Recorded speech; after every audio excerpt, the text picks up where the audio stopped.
adik-adik, ketemu lagi di Rumah Belajar bersama Kak Harisma.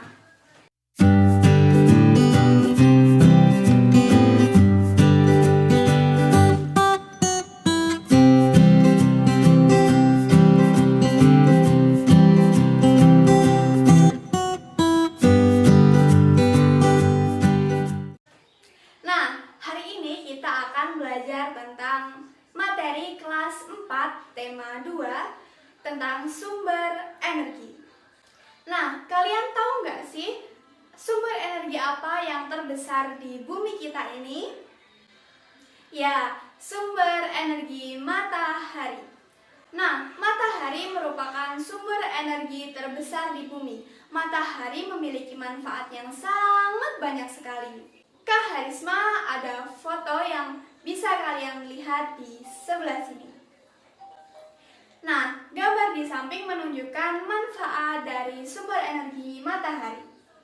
Energi matahari bermanfaat bagi kehidupan manusia dan juga kehidupan makhluk hidup lainnya. Nah, dari gambar di samping bisa kita lihat bahwa matahari memiliki manfaat bagi tumbuhan, yaitu tumbuhan bisa melakukan fotosintesis. Kemudian ada adik-adik bayi yang sedang berjemur di bawah sinar matahari. Nah, apa sih manfaat dari matahari bagi adik-adik bayi tersebut? Manfaat matahari bagi adik bayi tersebut yaitu bisa menyehatkan tulang-tulang dari adik bayi tersebut. Nah, selain itu, matahari juga memiliki manfaat yang sangat banyak sekali. Salah satunya yaitu matahari bisa sebagai pembangkit listrik tenaga surya. Matahari juga bisa sebagai penyesuai suhu di bumi. Selain itu, matahari juga memiliki manfaat bagi petani, kemudian juga bagi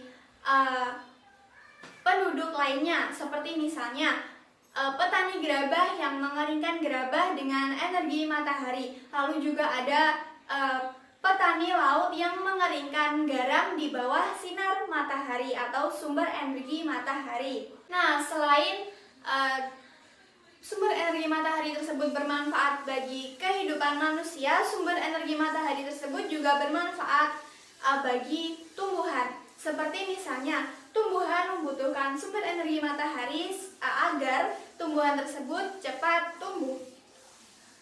Kali ini Kak Harisma ada sebuah bacaan yang bisa kita baca bersama-sama. Judulnya yaitu Aku Ali Si Biji Energi. Aku Ali si biji energi. Aku menanam biji-biji energi di sebuah ladang yang luas di peternakanku. Saat matahari bersinar, ada energi cahaya matahari. Cahaya matahari membantu biji-bijiku tumbuh menjadi tanaman-tanaman yang tinggi. Tanaman-tanamanku menyimpan energi itu di dalam akar, batang, daun, dan butiran biji yang baru. Dengan segera aku akan tumbuh tinggi dengan daun-daun yang lebar dan biji-biji yang baru. Kamu bisa memasak dan memakan tumbuhanku, sehingga kamu dapat memiliki energi. Energi itu dapat membantumu tumbuh, bergerak, dan berpikir. Aku juga memberi makan hewan-hewan ternak dengan beberapa bagian dari tubuhku, sehingga mereka dapat tumbuh dengan besar dan sehat. Nah, dari bacaan tadi dapat kita ketahui bahwa sumber energi matahari bermanfaat bagi tumbuhan, bagi pertumbuhan-tumbuhan, dan juga tumbuhan tersebut dapat bermanfaat bagi kehidupan manusia dan juga kehidupan hewan. Manusia bisa tumbuh tinggi, kemudian hewan juga dapat sehat dan juga dapat tumbuh besar. Nah, selain sumber energi matahari, ternyata di Indonesia juga memiliki sumber daya alam. Sumber daya alam merupakan sumber daya yang ada di alam sekitar kita. Seperti misalnya tumbuhan, kemudian laut, sebagainya. Nah, sumber daya alam dibagi menjadi dua jenis. Yang pertama yaitu sumber daya alam yang dapat diperbaharui dan sumber daya alam yang tidak dapat diperbaharui. Lalu, apa sih perbedaan keduanya? Nah, sumber daya alam yang dapat diperbaharui merupakan sumber daya alam yang dapat dan akan terus ada, seperti misalnya tumbuhan, hewan, lalu air. Nah, sumber daya alam tersebut akan tetap ada apabila kita terus memperbaharuinya. Kemudian yang kedua ada sumber daya alam yang tidak dapat diperbaharui. Sumber daya alam yang tidak dapat diperbaharui merupakan sumber daya alam yang terbatas ketersediaannya, seperti misalnya minyak bumi, gas alam, kemudian juga batu bara dan sebagainya. Nah, untuk penggunaannya kita sebaiknya menggunakan sumber daya alam dengan secukupnya saja. Nah, lalu bagaimana sih agar kita dapat tetap menggunakan sumber daya alam tersebut? Nah, agar kita dapat terus menggunakan sumber daya alam tersebut, kita bisa memanfaatkannya secukupnya. Kemudian apabila sumber daya alam tersebut terbatas, kita bisa menanam kembali, seperti misalnya tumbuhan. Tumbuhan kita bisa menanam kembali tumbuhan yang sudah terbatas ketersediaannya. Lalu kita juga menggunakan air secukupnya.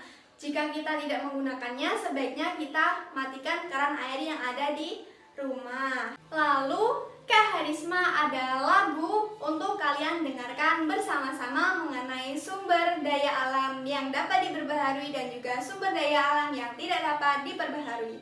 Kita dengarkan dengan baik-baik ya.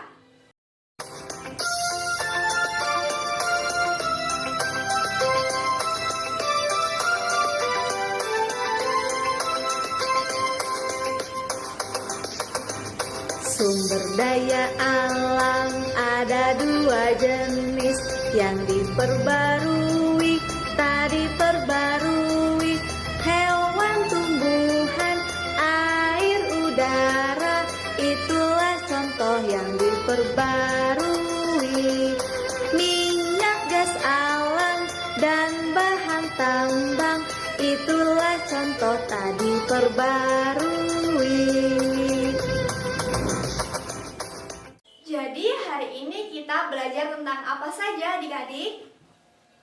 Tentang sumber energi matahari, kemudian sumber daya alam yang dapat diperbaharui dan juga sumber daya alam yang tidak dapat diperbaharui.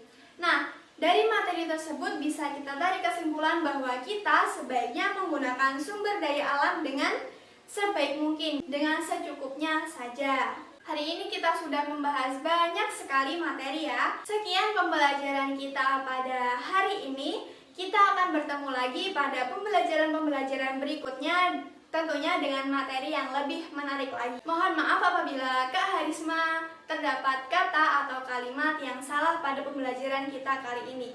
Sekian dan terima kasih. Tetap semangat dalam belajar. Kembali lagi di rumah belajar yang selanjutnya.